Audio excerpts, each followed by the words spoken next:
Hello, everybody, and welcome. I'm Melba Tolliver. This is the latest edition of Why about all sorts of things, as you know. I'm going to begin this session by saying just a little bit more about why, how it evolved, what our goals are, and how it is in the process of being created, even as we're doing it now, and that you all, everyone here, and everyone that will see this, is a co-creator of why. Did you ever think that, first of all, each of us is a network? I want you to think about that. Each of us is already a network. We also are, each one of us, part of more than one community. You can be part of an ethnic or racial community, or arts community, or a gardening community. We're multi-communities. Why is the open question. We can have a practice of just noticing how we ourselves use the word why. Why this, why that, why blah, blah. So as far as us as a why network is, we will never run out of why topics. I want to emphasize also that this is not a lecture. We're not here for a lecture. This is not a performance. It's not entertainment in that nobody's going to come tap dancing across the stage or singing, and nobody's going to be called upon to audition or do anything. We're here to really take care of business. So again, welcome, and just know that this is your creation.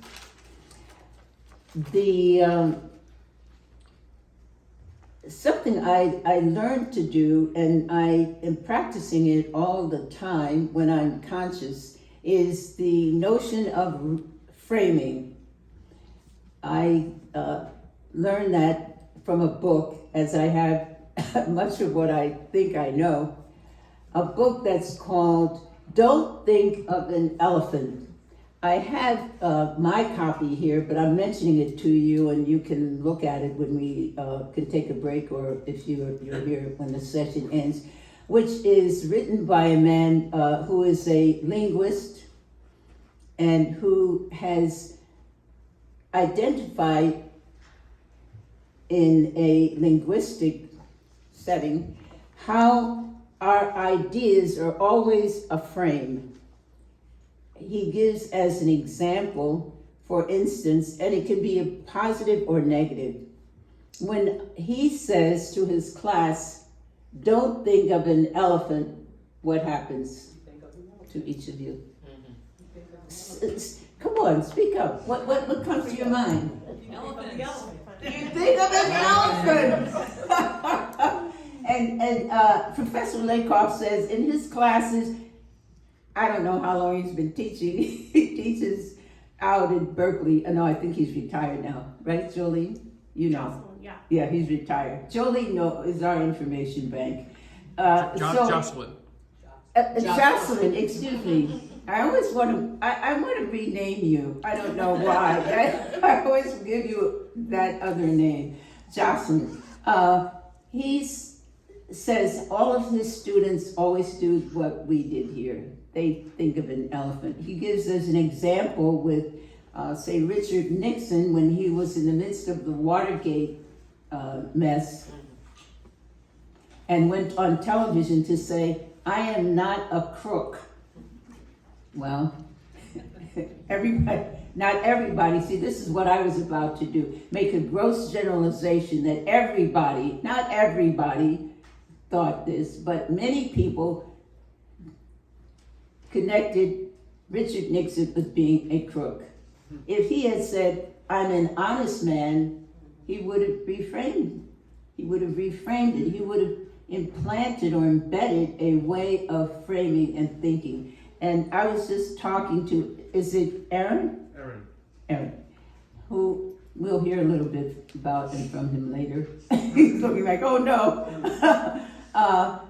I am not retired, I am rewired. I do the same thing at age 86 that I have probably done all of my life, but I did for half of my lifetime, starting at age 30, whatever, however age I was. Because basically I'm just somebody who asks questions, who's always asking why and how and what and where, and I love listening to people. And when I got into the news business, it just seemed like a perfect fit. It was great for me.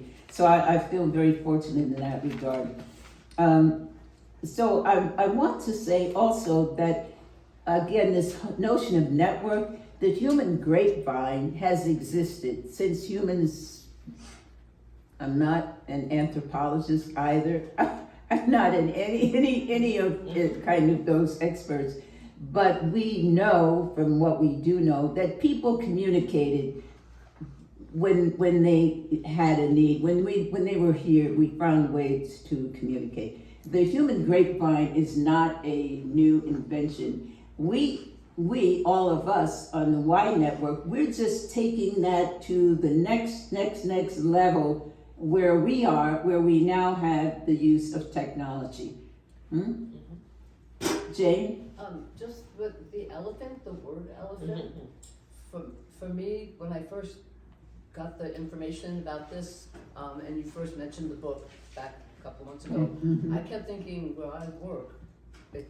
My main work right now is in healthcare, and we're meeting with patients and their families. Can everybody hear her? Yeah, can you get a microphone? I was calling. Oh, that's you you. get the microphone. Okay. All right, and you'll be in charge of the microphone. I will. This is why everybody has a role here. Okay, go ahead. So it just made me think of the elephant in the room, because, and I'm not sure if that's what it refers to or just elephant, but we so often don't talk about certain things, and it's the main thing that needs to be addressed. And it's kind of an interesting network of nursing, different medical practitioners, therapists. We all have a different framework that we're coming from, and we're trying to talk to these people about how they're going to progress, how they're going to move on, if they're going to move on. And very often there's this main thing, which is the elephant in the room. So I keep thinking, I don't know if it loosely refers to that kind of thing, but. Well, that's excellent though. And you see how we can learn from people who have a different experience. Jane, who I've known, has been a teacher for me of yoga, but I learned so much more than yoga from Jane. But yes, so take that in, elephant in the room. We hear that expression all the time, and how you've given us another way of thinking about it. And when we hear it, what comes to mind? Thanks for just thanks. Here's the book. If people and there's a new edition of it, the latest edition. So you can feel free later to take a look at these books. The other thing, so that's it. We're just another iteration of the human grapevine. All right, so, and again, you all are the creators, the co-creators of the Y Network. Right now, you're everything. You're the sound woman. You are the producers. You are the assignment editors. You're the executive producers. You're everything. You are all of it. You have many topics that we will sort out and deal with, all sorts of topics. I want to emphasize this is not about political candidates, though we will talk about what's happening in the political realm now, but this is not a political rally. In other words, we're listening to language, we're taking it apart, and we are also seeing how much of this is meaningful news to us, and how much do the us of us have to share with other news organizations. Corporate news organizations, print, broadcast, cable, and whatever. So when I say they, who I just described, they don't know about us yet fully. They know a little bit, but when we start activating some of our actions, they'll know us a lot better. And part of what our why is for this session is why write letters. I'll say more about that in a minute. But I want to move now to Jane, go ahead. Do you want me to share that real quick? Oh, yes, I do. Jane, just share this. I don't think Yes, because people may not be able to hear. I got a text from a friend this morning, and Can everybody hear? Speak into the microphone. Speak into the microphone. Okay. If anyone is a Trump supporter, then I apologize. Just let this pass you by. Just ignore this. No, if you're a Trump supporter, pay attention. Actually, yes. But I mean, I didn't mean to create like a. No, you're great. Speak You're into the terrific. microphone. But I hadn't heard anything about this. I'm not going to read the whole thing, but posted from a friend to a friend. Feel free to share. On March 15th, many people will mail Donald Trump a postcard that publicly talk about networks and March talking 15th. and sharing ideas. A postcard that publicly expresses our opposition to him, if that's the case. It could be anything, I think, any criticism, and we, in vast numbers from all corners of the world, will overwhelm the man with his unpopularity and failure. It goes on, importantly, we will bury the White House, so the hope is that the mail will transport all of these postcards, if they're all mailed on the 15th, informing that Mr. Trump, she says here that he's fired, which is the case, but maybe will become, I don't know. Every protester, each of us, everyone who's ever protested, marched, written Congress, written letters, volunteered, donated, petition signed. If we write a single postcard and we put them all in the mail on the same day, well, do the math. The alternative fact, no alternative fact or Russian translation will explain away our record-breaking, officially verifiable warehouse-filling flood of fury. And just goes on, prepare for March 15th. The day will become hereafter known as the Ides of Trump. The Ides of Trump. The Ides of Trump, right? One postcard, there's an address to Mr. Trump at the White House. Yeah, so I could send this to Andy if he wants to, I don't know, if anybody wants me to send it. Just Afterward. Yes. Sure. That's good, Jane. Yeah, and there's an address here of 1600 Pennsylvania Avenue. I wouldn't have known exactly, but I'm sure we could. Yeah, Right. Okay, that's great. And it plays right into the next part that I was going to get to, and that is, what is the news in your community? Now, this was news to Jane. I didn't get that. But somebody knew you, and obviously they must consider you part of their community, a friend or whoever. Now, was that a source that you could share with the rest of us? Was that somebody you know, or how did that information come to you? Actually, it came to me from a friend who takes yoga sometimes via Zoom, couldn't come, and then sent me this text saying, "Have you seen this?" And it was sent to her from a friend who just asked her. And you see how networking works? Yep. So terrific. That was perfect to introduce it. So we'll get the information around to everyone, but just remember, March 15th, we're going to do some letter writing, and we can maybe get our letters in the mail on March 15th. But even so, this circulating will alert many people.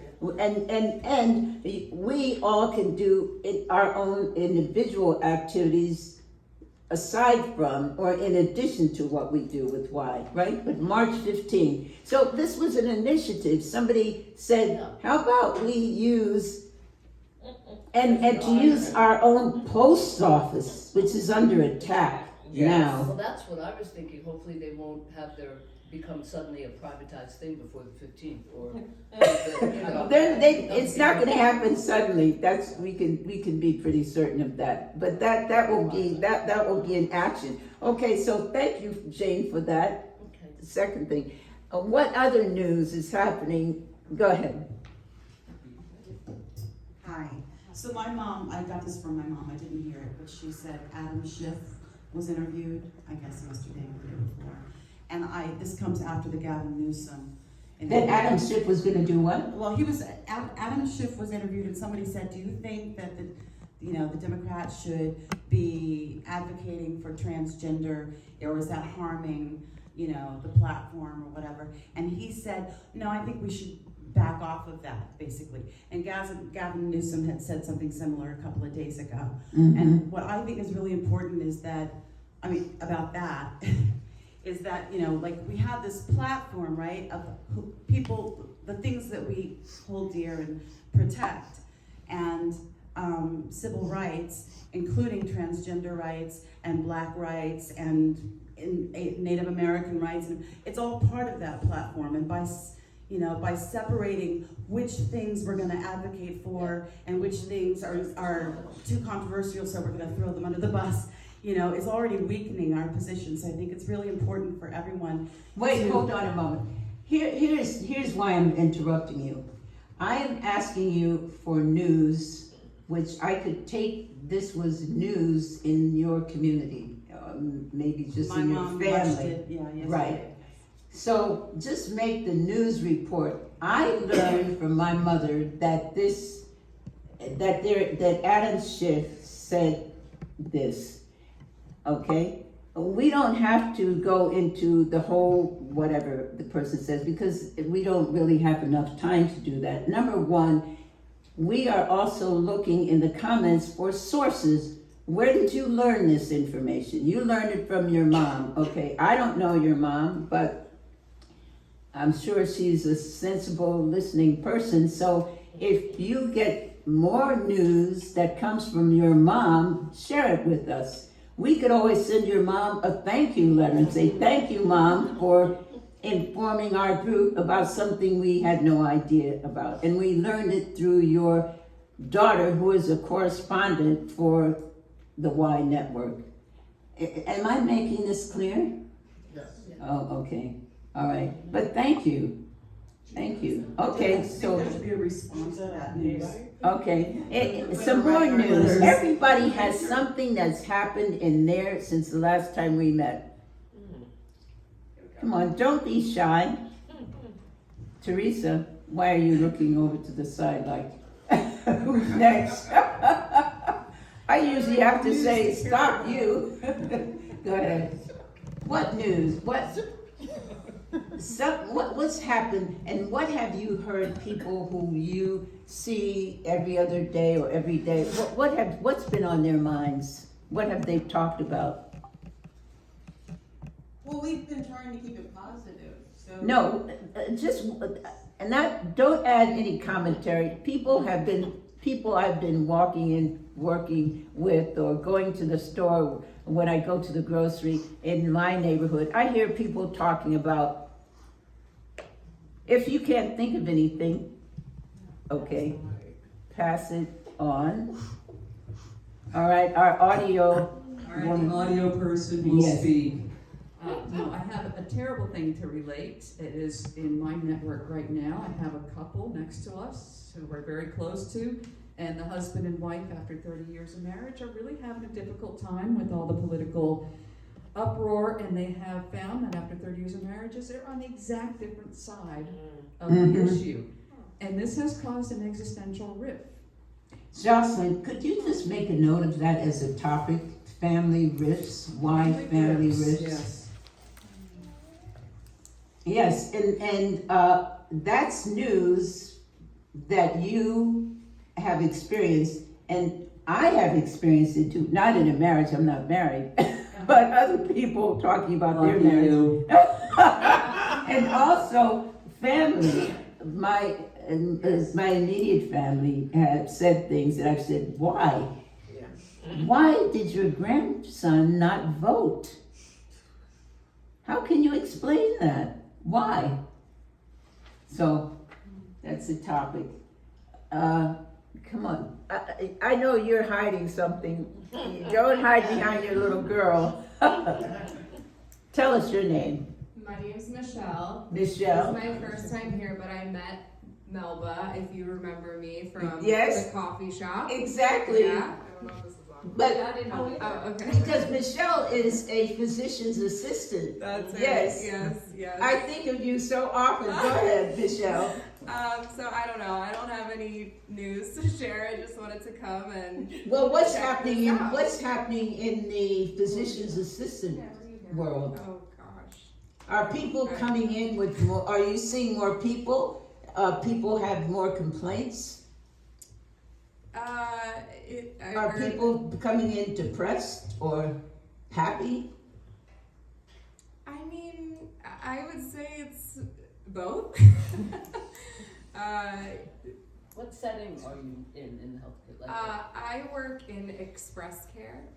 oh. Yeah. Or urgent, also known as urgent care, right? Yeah. Yeah, no, I mean, I don't have anything specific to share right now, but this Well- is my first time here, so I'm gonna observe. All and right, then- but Michelle, do this. What is the difference between a physician's assistant and a nurse practitioner? So they're very similar. I would say there's probably more similarities than there are differences. So we're sort of employed on kind of an equal playing field within, the medical field, I would say. But the biggest difference is in our education. So nurse practitioners are sort of required to become nurses first. To be an RN, which was my first career. Correct. Mhm. Yeah. Go ahead. And then they can pursue becoming a nurse practitioner after that. Mhm. Whereas PAs have their own sort of set of, educational requirements, but you're not required to be a nurse first. So but ultimately we practice under the same conditions, basically. Yeah. Mhm. Yeah, that's the main difference. And that is an evolution. In my days as a nurse, which was back with Florence Nightingale, no, those two providers didn't exist. Right. So it does say something in our lifetime that we can see the evolution, and that came out of a need. Yes. It's not somebody woke up one day and said, I got a good idea. Why don't we have nurse practitioners Yeah. and physician's assistants? That evolution was the result of somebody recognizing there's a gap here that we need to fill. Exactly. Okay, so, I did finally think of what happened this week. okay, thank you. Okay, news-wise this week, I was paying attention to articles that were coming out of Women's Health and can't remember the other science, but I can cite them, regarding recent research on Alzheimer's and the focus that the disease is very different in women than it is in men. Mhm. And the new approach or recent study that was out there was, and again, it's very controversial. So it's hormone therapy post-menopause. As everybody's falling asleep. There are tau proteins that are used that the brain produces that address the plaque buildup that cause Alzheimer's. And supposedly estrogen has a big effect on producing tau proteins. And so they've studied women in different age groups and looked at hormone therapy to prevent the development of Alzheimer's. Okay, I'm gonna stop you there because that's excellent. It points to why we need to pay attention to what is happening to our government, because this was based on research. And the National Institutes of Health, for instance, it's not just these, we need to reframe bureaucracy and bureaucrats. These are not people who are just coming in late and going to lunch early and taking off early and otherwise just going around in lab coats. These are people who are doing research that's making a difference in all of our lives. So when this is happening, you are able to report something that is the result of research, that is the result of that suggests something that could be dangerous to us having research ongoing and being it reported. I want to just add this to something you said. There's a woman, and here's a reliable source in my opinion. Her name is Rebecca Solnit, Solnit. And you can look up, Google a piece that she wrote that talks about wreckage, and I don't remember some of the other words that were used in the headline. But her opening was, "War is how Americans learn geography." Wow. Powerful, right? War is how Americans learn geography. The second sentence, and I won't get this exactly as she wrote it, but it's powerful. The current civil war being waged by forces attempting to demolish our democracy is how Americans are learning what their government does. How many of us knew certain things that now are being pointed out because those things are, let's see a show of hands of when was the last time you wondered about a park ranger? Okay. All right, so, you get the gist, Linda. What are some of the other things? Fires. Who's gonna, they're starting to cut things. It just makes me wonder why and how I feel powerless with things like that, because you've got people going in with, like, literally chainsaws. They're not really looking at what they're cutting, they're just cutting. Yeah. Yes, They're not fixing problems of bureaucracy, they're just closing doors. but this is the whole thing. Don't be afraid because now you know.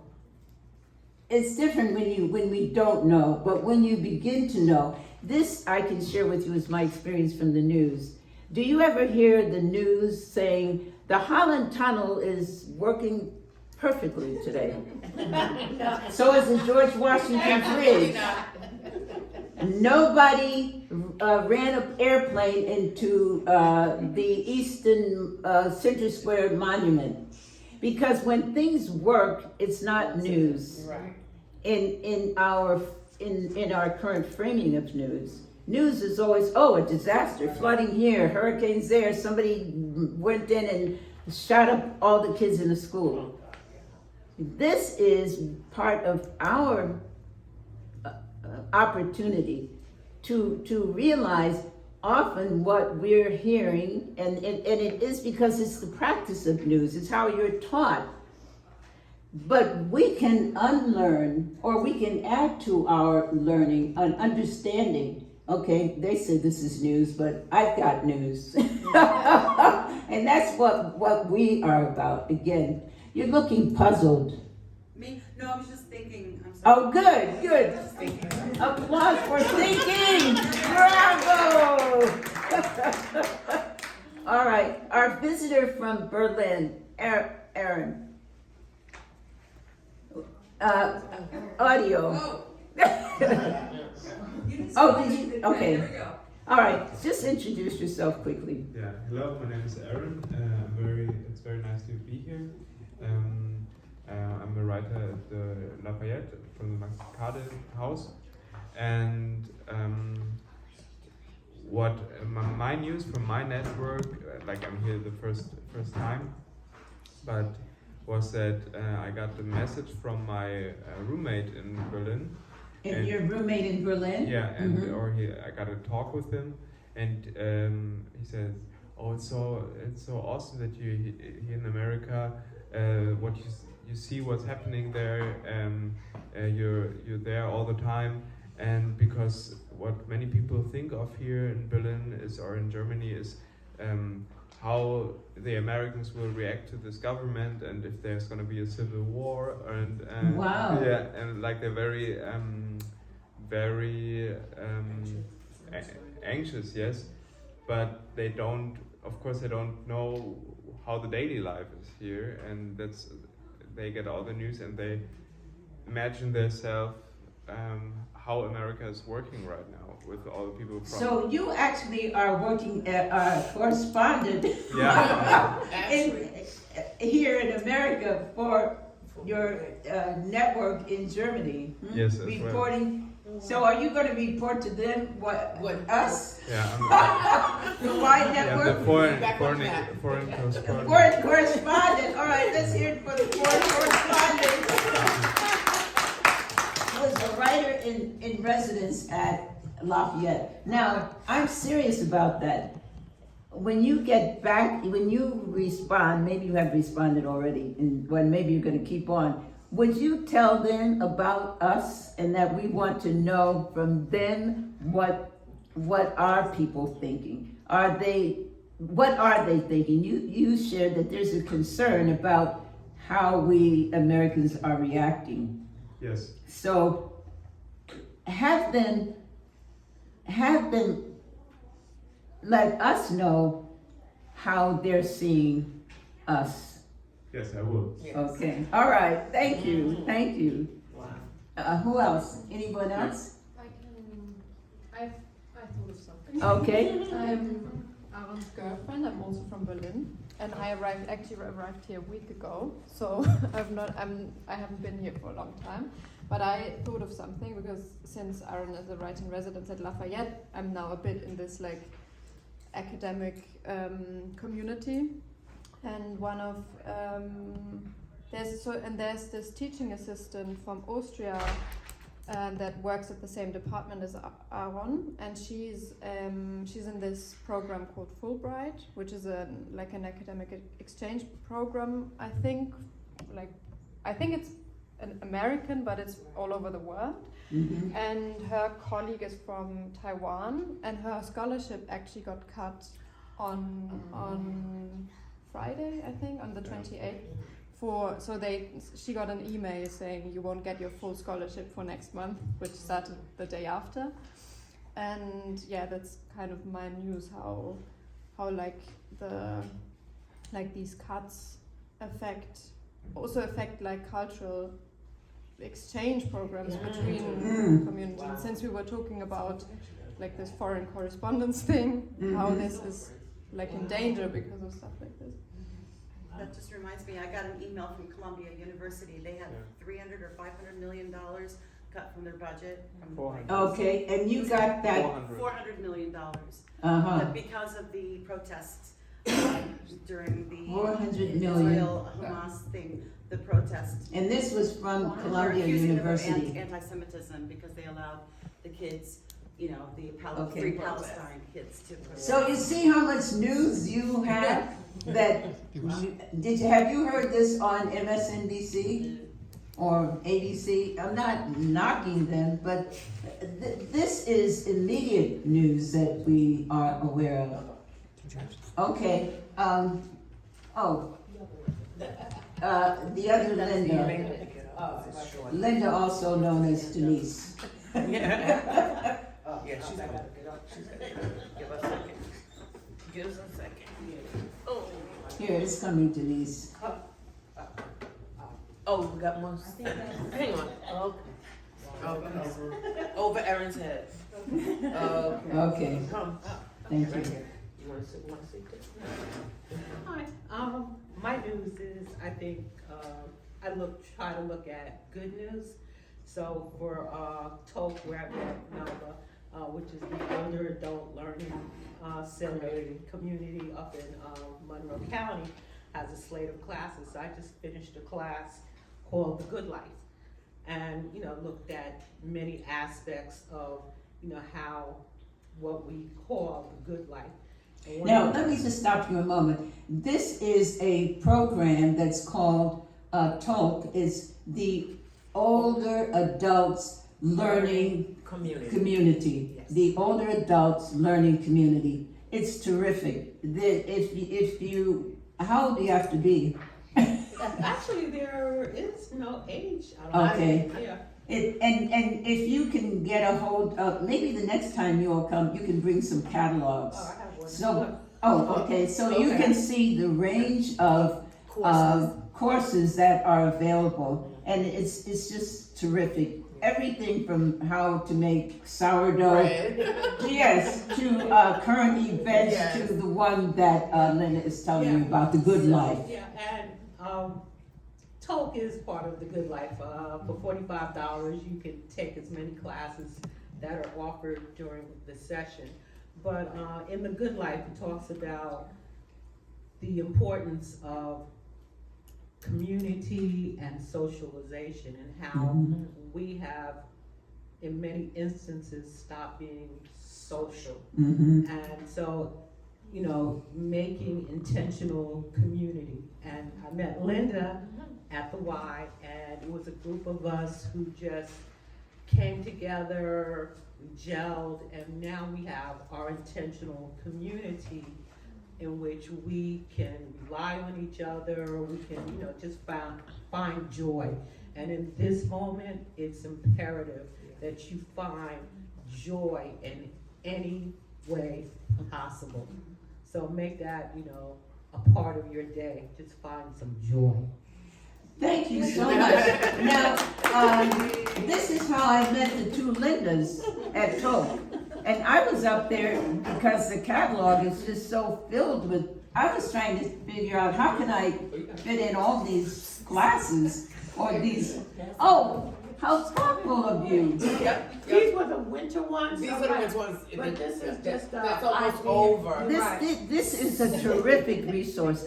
So I went for two purposes, to just take advantage of these courses, but also as a reporter, what I could find out to bring here. It just turned out to be just terrific, and it happens at the Presbyterian Church on I would say it's on Smith Street, near 55 Smith Street. right near ESU, East Stroudsburg University. If And- anybody's familiar. Linda, thank you again, Linda Denise, because part of our letter writing, and this is we're going to move into this now, is to thank people for doing things that are useful. We're not going to be in our letter writing aspect. It's not just complaints. You did this and you did that and you did this. It's thank you. I thank you for TOLC. Thank you for doing something when it's really needed. How to bring some joy into life. Thank you. And that this was brought to our attention by one of your members. So they can see how what they're doing is paying off. And they're networking without even thinking. They don't even know we exist. All right, so we're going to move to the letter writing. And I'm going to share with you a letter that I wrote in 1963. I had completed my nurse's training, and I knew that I was not cut out really to be the kind of nurse I thought I should be. And I was flailing around trying to figure out, well, why am I here? What can I do? And why I thought I wasn't a good nurse is I trained at Bellevue, and when I was on the medical floor as a student, and even particularly as a student, if someone, for instance, had to be suctioned, and this was back in the old days, and I was assigned to this patient, and I had to wheel the suction machine over to them. And a patient would look up and see in my direction and see me coming, and I'd get to the bedside, and I said, Miss Smith, I'm Miss Tolliver, and I have to. And they say, oh, please don't. I say, oh, okay, I won't. And I said, you know, Melba, you're going to kill more people than you help, because you're just not cut out to be a nurse. But I completed the nursing, and I signed up to be an OR nurse. You cannot get that much further from patient bedside care than to be an OR nurse. It's very mechanical, and I used to tell people, well, it's like working in an auto body shop. You know, somebody comes in, they have appendix, take that out, you have to do this. Somebody's having a baby, cesarean section, or whatever. So you don't really get involved that much. But anyway, so I had this job working for a cosmetic company as a secretary. Not that I was a very good one, I really wasn't. I had taken typing in high school, but I knew no shorthand. But anyway, on my radar came information that a paper that no longer exists called the Herald Tribune was going to begin a series called 10 Negroes. This was when black people, colored people, people of color, whatever, we had the name Negroes, which I happen to like the word Negroes myself. But anyway, 10 Negroes. So this was a series which was going to be, it was a promise that this would be a window into how Negroes in America were dealing with being Negroes in America. And it was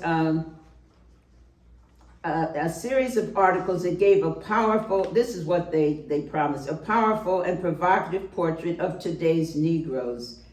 Extraordinarily important to all of us as Americans in the current crisis, said Senator Jacob Javits. Javits was one of New York's 2 senators at the time. We're in 1963. Great, got it. Yes, and these articles, he had the articles read into the congressional record, and this booklet, which I'm going to share some info from this with you, is the entire text of the reporting of the national correspondent who did this series. His name was Robert Byrd. So I lived in Harlem at the time. I worked in a far reach of someplace in New Jersey. I forget exactly what town it was, but suburban. So I would get up every morning late as usual and rush from my house on 149th Street to the subway at 145th Street and just barely make it to Port Authority and get out to the place where I worked, which was where I was the secretary. Artra was the name of it. So the first article was written. It was about Elijah Muhammad. How many people have heard that name before? Okay, so he was the head of the Black Muslim organization, and then a second one and a third one. So I would read this and I was thinking, this isn't telling me anything provocative or powerful, and why are they just talking to these big shots? So after 3 of these, I was at work as my desk as a secretary, and everybody left for the day, and I hung around because I figured I'm going to write to this guy and just tell him what I think. You know, this isn't a great series, this articles. So I wrote the letter, dropped it in the mailbox, never expected to hear from Robert Byrd. Wow, to my surprise, Robert Byrd called me one day and said he had my letter and he wanted to print it. And I said, okay. He says, could he send a photographer to my home to take a picture of me? I said, okay. You were 24 years old. I was, 24. So anyway, in conclusion, Robert Byrd wrote about the comments and a look at the futures. And he begins this way: Negroes say that it has always been hard for them to communicate their thoughts and feelings to white Americans, and that the fault has been mostly on the white side. Not only has the white population been generally inattentive to Negro efforts to be heard and understood, they say, but even when the whites have tried to listen, they have been impeded by an unreal image of the Negro. So that was me. It was not fitting what I knew. Anyway, so he goes on to say about the kinds of response he got. And then he says, about him, again, writing the first person about himself, I came to look on Negroes for the first time as just plain Americans like myself. And like did I mention that Robert Byrd was white? Okay, just so you know. So that's how he came to look at Negroes for the first time. It's just plain Americans like myself and like everybody else whose forebears came to these shores from some foreign land. They now seem to be no different, except as we all are different as individuals. The illumination which had dawned on me neutralized in my mind in a radical way the preconceptions and loaded overtones which looking on the Negro color had formerly cued off in my mind. He's telling you the frame that he had. And then he says, like a young schoolboy who half believes an overheard cliche that all blondes are dizzy and unreliable, but grows up to find that is pure nonsense. I came to see that Negroes are all kinds of Americans, poor Americans and rich ones, boring and fascinating Americans, sloppy and fastidious Americans, mean and courteous Americans, just like the rest of us. Further insights came to me when the articles began to appear in the newspaper and an avalanche of mail descended on me. Much of it was praise from Negroes and whites, but that is irrelevant here. More to the point is the fact that much criticism of these series came from Negroes.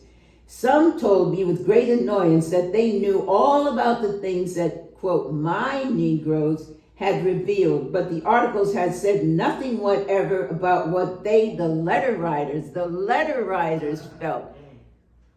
This is us. This is us.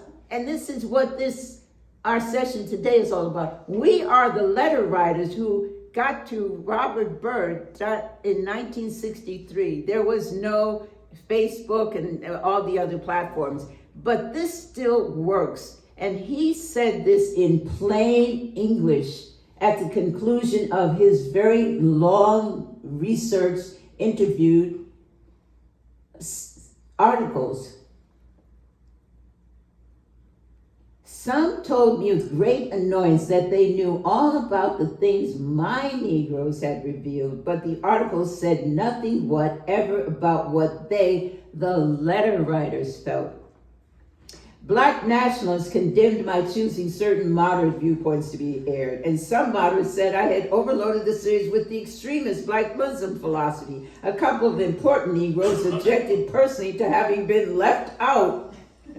I began to see, indeed feel, what numbers of Negroes had tried to tell me during the interviewing, that there are many Negro viewpoints and a great deal of conflict among the Negroes themselves over their diverse viewpoints. All this criticism proved one thing to me, that the series had communicated something at least, for these Negro critics were certainly communicating to this white man in their angry letters.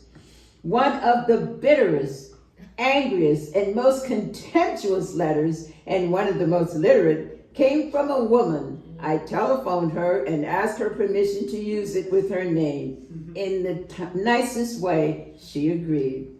I believe her letter makes a good point, and one missing from the series, and that it is a fine example of a Negro person communicating fully to the white side. So I reproduce it in full here. And this was my letter. Dear Mr. Byrd, What happened? Did you find the Lake of Negro opinion too chilly for the nice long swim you intended? You certainly dived in with all your might with the lead-off article on the Black Muslims. Then, as your series on the 10 Negroes progressed, it seemed to me as if you decided to get out of that cold river of controversy as rapidly as you dived in. What happened? Weren't you able to find any interviewees who could or would give you the real reasons for the bitterness, disenchantment, and despair of the Negro in America? Were you unable in all your travel and investigation to find just one Negro who could or would tell you what it is like to be an American Negro? I cannot believe that you could not find one Negro who could tell you what it's like to walk down the street in a predominantly white community with all the stares and whispering. I cannot believe that you could not find one Negro who would tell you of all the little things that happened to him every day of his life on his way to work or school. All the small things that are a prelude to his work or school day, the things that he accepts but not quite. The multitude of his small things that sink into his unconscious self and display themselves in his early morning scowl and his pre-coffee grumpiness. The minor things that cause his white co-workers to wonder why Miss or Mr. Negro is so damn evil. Mr. Byrd, I would rather believe in the things stated in the United States Constitution, the Bill of Rights, and the Supreme Court decision of 1954 than believe that you could not find just one American Negro who could shed some real light on what it is like to be a Negro in the United States. For the past week, I and others like me have been waiting patiently to see one white person through a series of profiles on 10 Negroes enlighten other members of his race on the reason why the Negro feels and acts the way he does. I and others like me have been sorely disappointed. Negroes have not been disappointed in the same way as whites have been. We have not been expecting you to tell us things that we did not know, for we are intimately knowledgeable about the things you wrote and did not write, as well as the most minute goings-on in the lives of most white people. Not in the case of the latter because we want to, but because we have to, and we have had no other choice.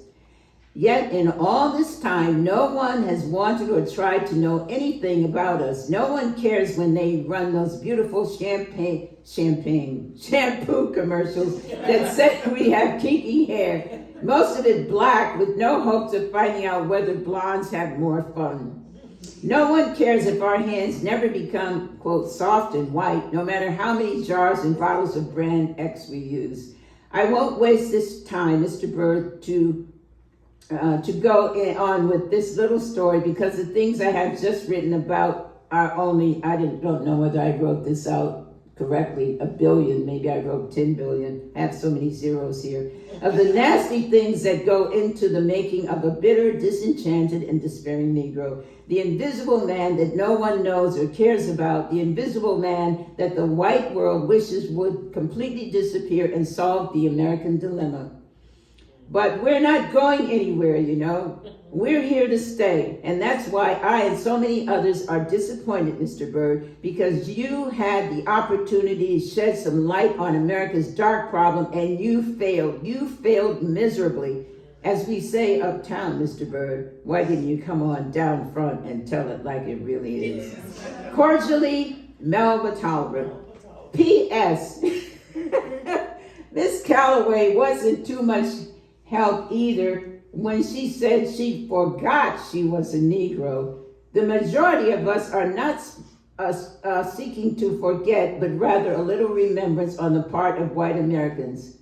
And then Mr. Byrd says, I asked Miss Tolliver if she would tell me something briefly about herself that I could use with the letters. She said that she was 25, was born in the South, but lived later in Ohio, became a nurse, and worked as one in New York, and now is employed as at a pharmaceutical company. For the sake of the interest and criticism shown in the mail response over how I put the series together, starting from cold. Here is the rundown. So he tells you how he came to do the series.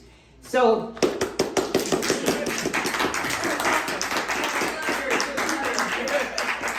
I had written thank you letters, which I was taught by my mother when you visit somebody, send them a note and a letter and thank them, or you get gifts.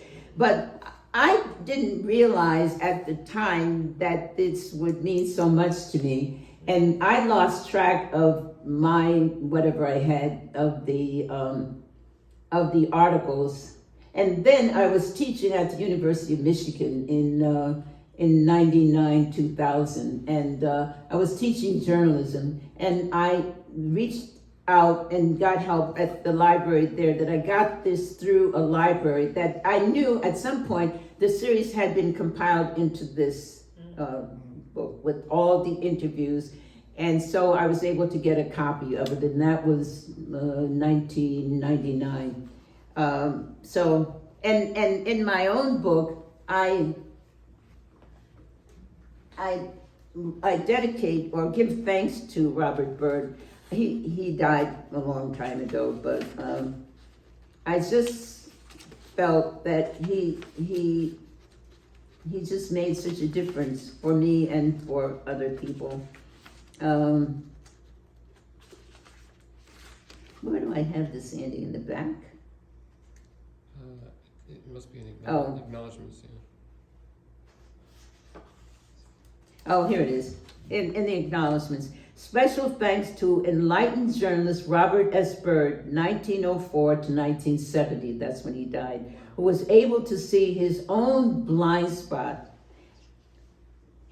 And to do that so publicly in print, in black and white, in the medium in which he was held in such high regard.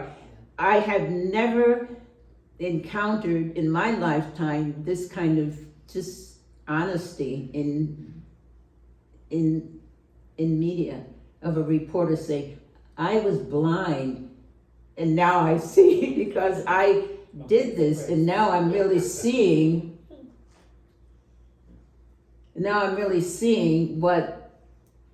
where I was blind. And then I also dedicated this book to Gwen Ifill, and I'm going to just read this dedication to her. How many of you have heard about Gwen Ifill? Okay, if you haven't, look her up, Gwen Ifill. She's dead now. She has a cousin, Ifill. Anyway, who's very active now. Her cousin had been head of the NAACP Legal Defense Fund. But Gwen Ifill lived from 1955 to 2016, and here's what I say. I never met Gwen Ifill. I read her journalism in newspapers and admired her from afar before she brought her keen insights and steady grace to television news. Along the way, and to my surprise, she paid me the highest compliment. That she found me to be a role model was humbling, yet reaffirming of my belief that we are all indeed connected. Endometrial cancer took Gwen's life and has threatened but spared mine so far. This too is humbling. I'm sorry. So I shared that because this is how we're all connected. I never met her. She never knew that I was reading her journalism. I never knew she had seen me as a kid. I just happened to stumble upon her being interviewed. Somebody sent this to me, that she was being interviewed by Julian Bond. Wow. And she mentioned me. Wow. And it's like, what? So we just never, ever know. Jocelyn, you look so sort of perplexed, but anyway. So this is why our letter writing is important. This is why. And here's one more thing. I brought letters that viewers have written to me over the years when I was on the air. I kept a folder. I don't have them all, but this was, one letter was from a man who, he was a colleague. He was somebody, Jim Gash. He worked for, I think it was CBS Radio. He wrote, first of all, he found something where it was printed Melba's the toast. He cut it out and pasted it up here. Dear Melba, help me determine whether I'm out of my mind. Did you, years ago, write a letter to the Herald Tribune? And were you a nurse at the time? I never forgot that letter. It was one of the most brilliant things I ever read. That's really an exaggeration on his part, but I was discussing that with Bill Butel, who used to be the anchor of ABC News with Roger Grimsby. So he says, I was discussing that with Bill Butel, then began to wonder, D wonder me, happy hairness. So Jim Gash, what he's referring to there, so we were colleagues, but he couldn't remember, did he actually see this letter that I just read to you? But then he says, happy hairness. So some of you know anything about me. One of the things that people always refer to is how in 1971 I was assigned to cover Tricia Nixon's wedding, and that was the same time that I decided to stop straightening my hair and wear my hair nappy, kinky, afro, natural. It is natural kinkiness. Okay. Natural beauty, yes. So I brought some letters that people wrote during that time and other times too, but these are letters that people wrote to me about my hair. Dear Miss Tolliver, I have watched you in one wig, hairdo, get up or another on Channel 7 over the last 3 years. Only recently, since you've worn an afro, have you appeared to really like the way you look. Now, I do too. It does become you, and I hope you will continue to grace my home screen with your charm, wit, and natural beauty. He wrote this in 71. He says, P.S. After typing this letter, my secretary informed me of the publicized opposition at Channel 7 to your afro. May I also compliment you on your courage in persevering against such Philistines who spend their time assuming godlike roles. Then somebody else wrote, Dear Melba Tolliver, you are a delightful lady and do a fine job of dispensing the news. There's only one thing I would fault you with. Why in the world don't you do something with your hair? There are many attractive hairdos that would look great on you. How about a short afro? Get going.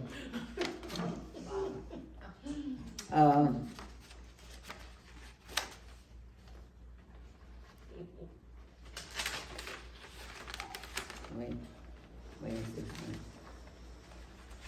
This person took pains to even send me a picture of me with my hair straightened. Wow. And said, Dear Melba, this was May 1992.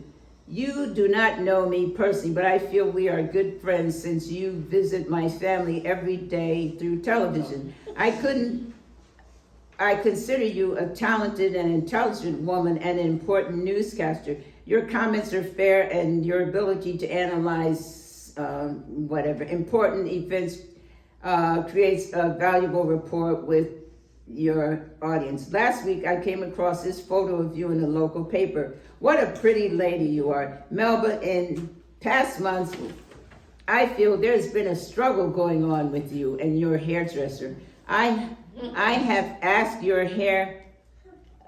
watched your hair change from color to style as if there was an experiment ongoing. I would, there was something presumed to write you this note if I didn't care, but I do, and I'm sure your fans care too. Please consider styling your hair as your hair is in the photo. Let's see. I'll pass it around. Oh, okay. Whoever styled your hair in this photo had is right, your hair, blah, blah, blah, blah. As compliments your hair and features, high cheekbones, blah, blah, blah, blah, blah, blah, smell. Melba, stop playing around with your hair. This is the way you should look. We love you and wish you every good success in your career. That was Virginia. I remember you on TV growing up. I told you that. When what? I told you I remember my dad used to have me watch the news with him and watch you in the evenings when you would come on with your afro. With your afro. Melba, what did you do after that? Did you keep the natural hair? That's good 30 years. Well, Still talking. What did I do after what? After you let your hair grow out, did you ever go back to where Oh. you started? No, I mean, my hair, I just stopped straightening it. Yeah. There was one, I guess maybe I put it aside because, Was that lady that you just read ultimately advocating the afro or something different? here's one. Now, this is really, dear Miss Tolliver, please get rid of that horrible nigger's wool wig and get back to the hairdo you had when you first came on Channel 7. The afro makes you look so cannibalistic. You are an American negress and you should try to look American as you first did and not try to look like an African Negro. Please heed this suggestion. A strong admireress.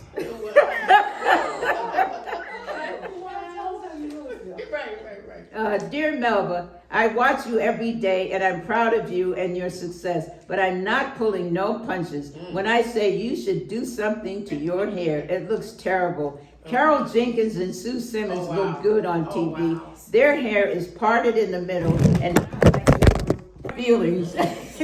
But you should do something. You looked good when you were on Channel 7, a friend lead. Anyway, so they're more like that. But that's just to show, well, that was, I read you the dates when that was. So that was before the internet and before blah, blah, blah, blah.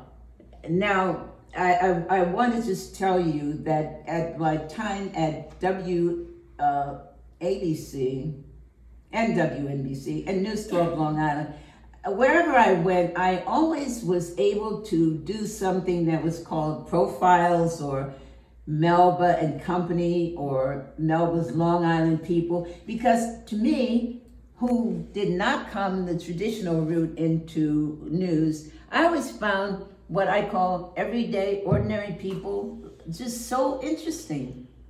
And when the World Trade Center was being built, I was working with a producer then, a man named Howard Weinberg, and we created my idea, and he was I was able to have him be the field producer to do a series called Profiles. And one of the first profiles we did was on a Native American, an American Indian named Roger Littlehorn, who was part of building the scaffolding for one of the first towers. And it was so, people responded to that piece. I hope I can find it here. Even the president of, or the managing editor of ABC News Radio sent me on his stationery saying, that was one of the best pieces he had seen anywhere, and said, send and give his congratulations to the cameraman. A young kid wrote, I hope I can get my hands on this.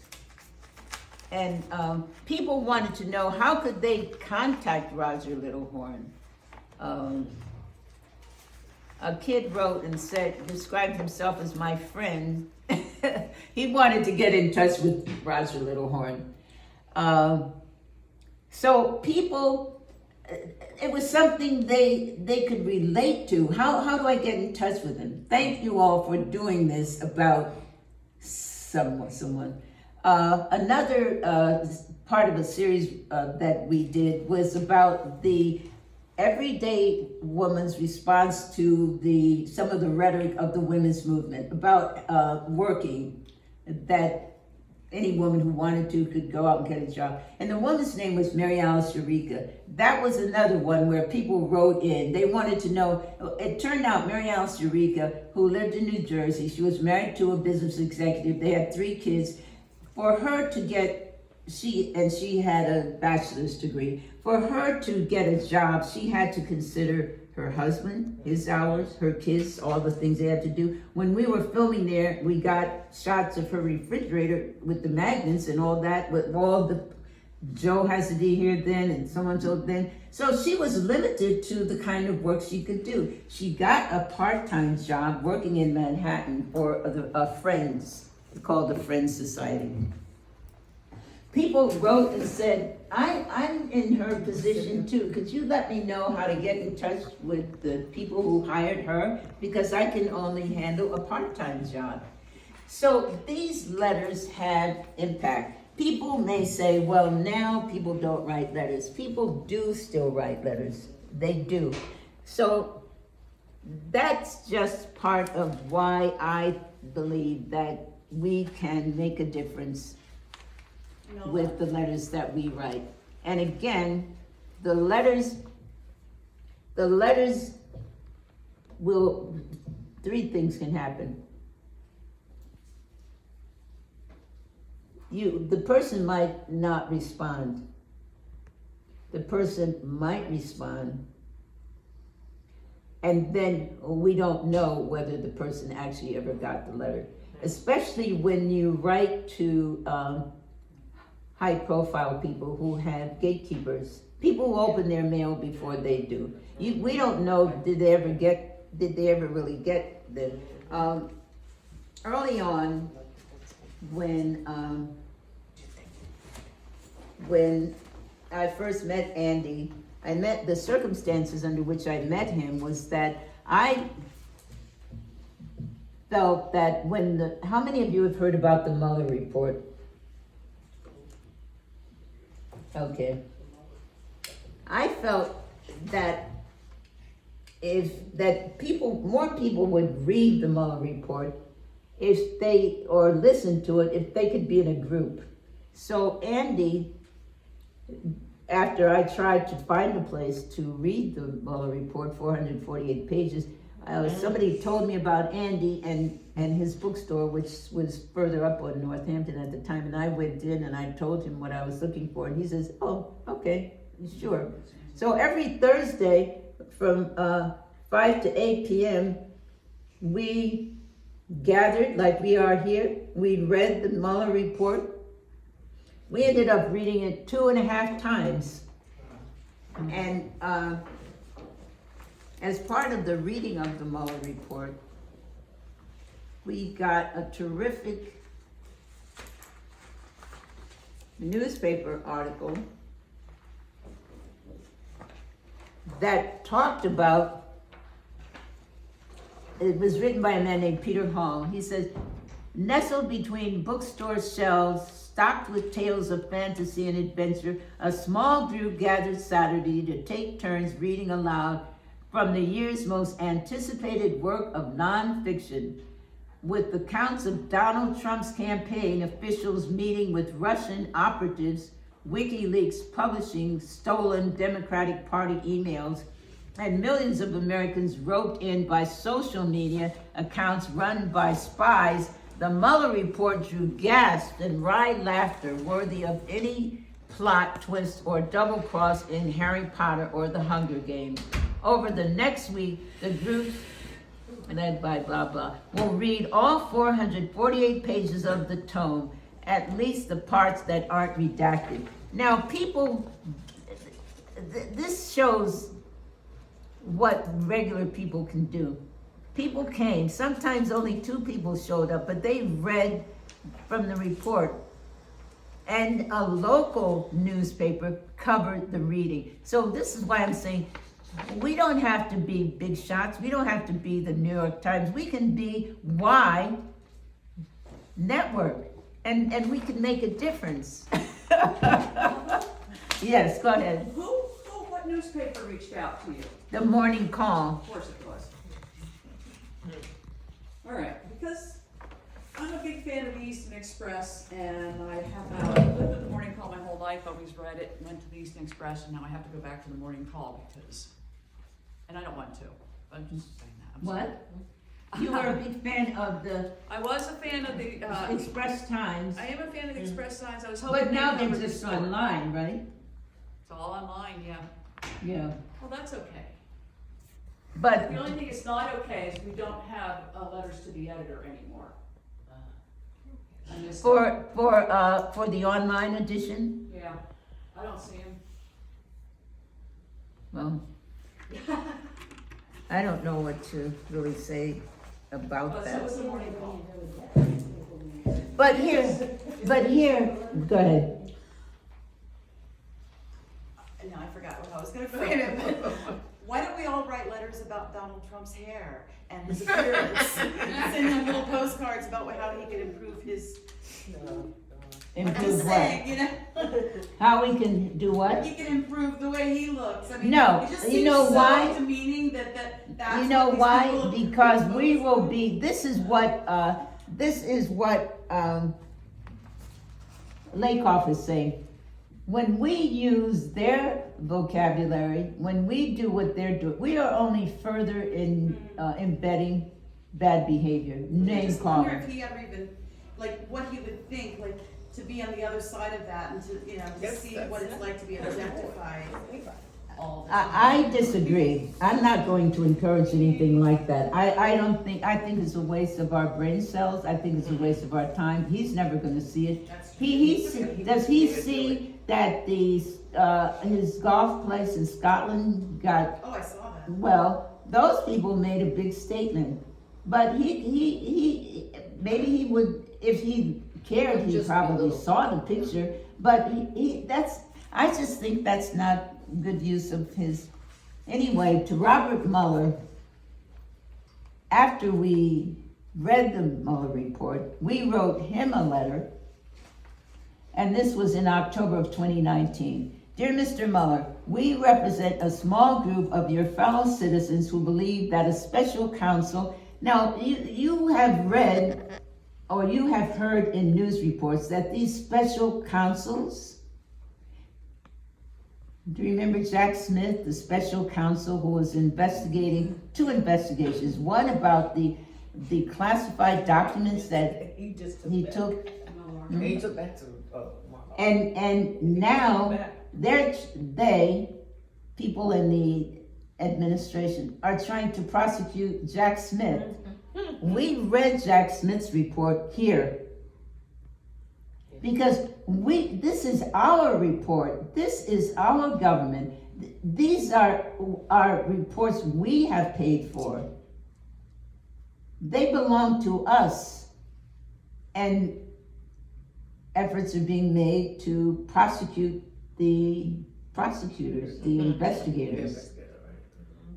Anyway, we represent a small group of your fellow citizens who believe that a special counsel deserves a special thank you card. Our cards were handcrafted by those of us who read and or listen to the public reading of all 448 pages of your report on the investigation of Russian interference in the 2016 presidential election. That was the name of the report. Not just once, but 1.5 times, starting Saturday, May 11, 2019, running every Thursday, 5 to 8 p.m., except July 4th through August 8th, 2019. The enclosed article, which is the one I showed you all, from our local newspaper, paints a vivid picture of the hows and whys of our effort. The reporter told us that his editor called the assignment, quote, an eat your vegetables story, though the reporter turned it into something quite tasty. If our cards, designed by an outstanding book artist in our community, make you chuckle, if they counter some of your meanest critics, if they convey our deep gratitude and appreciation for your unwavering commitment to carrying out a mostly thankless task with dignity, courage, and grace, they will have served their purpose, though not at the level of a Bronze Star or Purple Heart, which he has won both those. Thank you, Jade. You have been a steady beacon of light during one of our nation's darkest hours. We didn't know how dark the hours could get. This was 2019, but anyway. You have been a steady beacon of light during one of our nation's darkest hours. For that we thank you, your staff, and of course your family, hoping you and they will be well and happy. We drove down to DC because we weren't sure about the mails, and we hand delivered this to Mueller's, the law office to which Mueller returned after his investigation. And we left the letter and the cards with the reception person. We never heard again from, he never responded to this, so did he get it? Maybe. But it wasn't our job to worry, did he get them? We did our part. Other people had other parts to play. But this again is, we can document it. This is what we can do when we write letters. We can document, this is what we did. If people didn't respond, we could make up whatever reasons or stories that we want to. One final one. And this was a letter that I wrote in 2008 to Toni Morrison. Now I had you all know who Toni Morrison is, right? Nobel laureate, novelist, just an incredible human being. In February of 2008, I had interviewed her a few times, but I wrote her this letter. Dear Toni, our paths first crossed years ago when you were at Random House and had just edited the Black Book. I was working as a television news reporter in New York City. Over the years, as you write your best-selling novels, I had the great pleasure to interview you and watch with pride as your work attracted readers across the spectrum and win widespread acclaim both at home and abroad. I say all of this to say that I know words matter to you.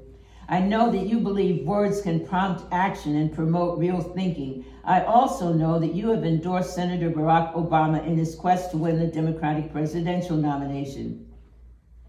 And as you know, Senator Obama faces one of his stiffest challenges on April 22nd. This was back in 2008. April 22nd, when Pennsylvania holds its presidential primary.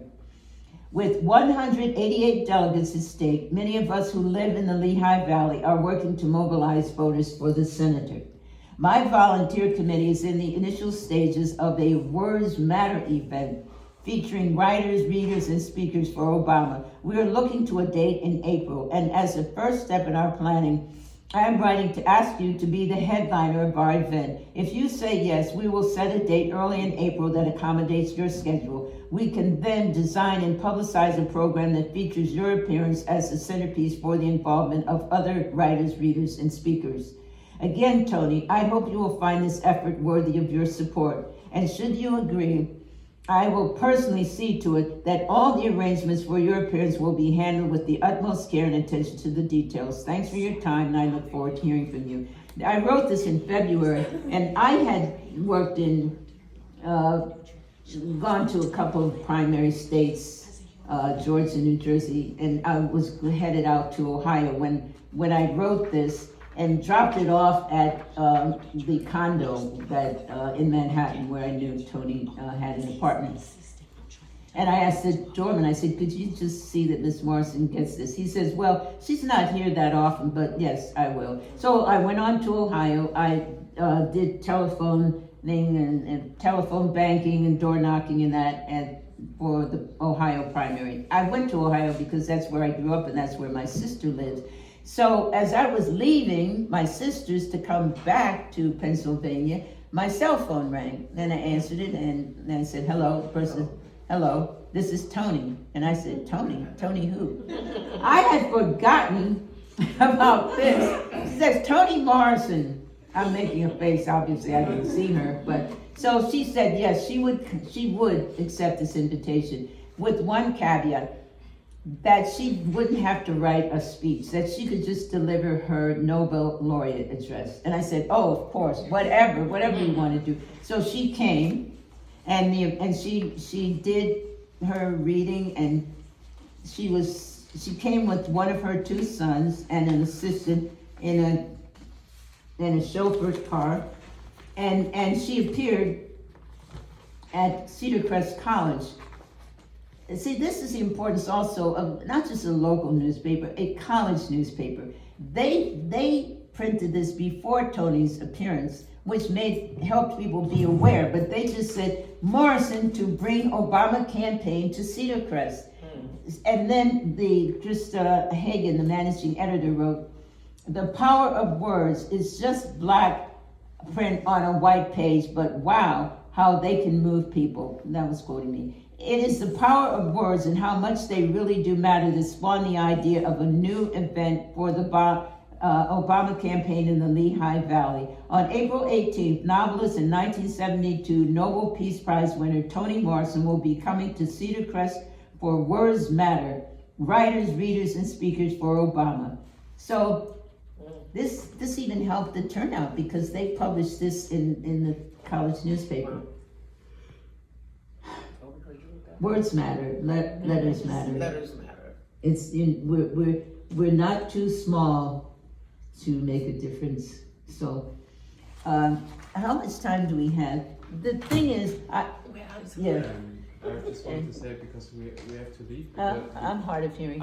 We have to leave because my brother is waiting outside. Oh, okay. Okay. But we want to come next time again and Okay. to share more of our network. All right, well, here's what we're doing next for everyone. Next, we're going to meet a week next Sunday, and we're going to meet writing. We're all going to write letters. And just one last thing before you go to meet your brother. The thing about that I want you to think about, and I hope I demonstrated this with my letters. What you want to think about, well, first, listen carefully to the resources that you had, the sources, like Jane read, your mom, whatever. Just think about who you listen to, if you want to thank them or if you want to lodge a critique. I am critiquing people for using words like American as if all Americans are the same. When one group side says I'm doing this for the American people, which these American people don't want that. We have to be clear. But so your sources, just be clear on who you're quoting or who you're addressing it to. Have a strong, open your thing with some strong statement. Dear Senator Fetterman, I voted for you when you ran for senator. I thought we shared values, whatever. But say something that you make a connection to who you're writing to. That's number one. Think about that. Have the documentation that if you're criticizing something that you heard, or if you're complimenting, be able to say, I heard Jack Smith say this on NPR on Wednesday, blah, blah, blah, blah. Or I heard you say it, and this is really terrific of you. Bernie Sanders, I saw on NPR or wherever that you spoke in Kenosha, Wisconsin, and I couldn't agree with you more. Thank you for what you're doing. So document concern, suggested action, suggest Bernie Sanders, I hope you will do even more of what you're currently doing. Or NPR, I hope that you will start listening more carefully to your reporters when they use gross generalizations like everybody's, most people, or invisible voice. You don't know who said what. When something said he's going to be pressured. Going to be pressured by who? Be clear. So suggested action. And then finally, an invitation to them. This is number 4. Whoever you're writing to, extend to them an invitation to come and meet us, to join us. It could be Fetterman, it could be your mom, it could be somebody, whoever you know, Toke. Come, meet with us. Help us to do what we believe you're doing. An invitation to meet and network with Y. All right, foreign and domestic correspondents, Thank you so much. editors, audio Yep. person, talk people, Co-anchors. co-anchors, yes. And a big hand for Linda and the two Lindas. The two Lindas are leaving also because they're going back to Monroe County where they live to be sure that they are registered to vote. I'm sorry. You're going back to Yes. to the Democrat headquarters. Well, yeah, I don't know if we'll make it. Oh, where? But You may it not closed make at it. 4 today, so. Wait, But no, we going back. Wait. What you needed to leave before now, right? I did. It's okay. It's okay. It's okay. All right. Well, just you were going to go to Democratic headquarters, right? Yes. To help with registration. Well, to sign petitions